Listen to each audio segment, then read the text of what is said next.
নবী করিম সাল্লাল্লাহু আলাইহি ওয়াসাল্লামের সেই হাদিসের দিকে তাকান, মাল্লাম ইয়াদা কাওলা যুরি ওয়াল আমাল বি, যে ব্যক্তি মূর্খতা সুলভ কাজ ছাড়লো না, মিথ্যা কথা ছাড়লো না, মিথ্যা কাজ ছাড়লো না, গুনাহ এবং পাপাচার এগুলা ছাড়তে পারলো না, ওই ব্যক্তির রোজা রাখা আর উপোস থাকা সমান। তার উপোস থাকায় আল্লাহর কোনো ঠেকা পড়ে নাই।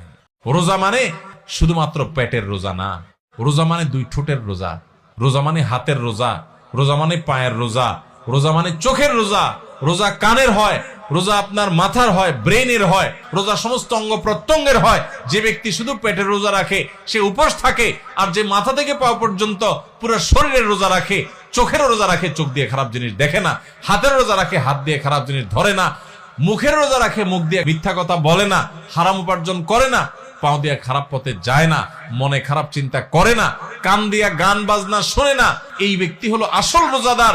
এই ব্যক্তি শুধু পেটের রোজা রাখে নাই, সে মাথা থেকে পা পর্যন্ত পুরো শরীরের রোজা রাখছে।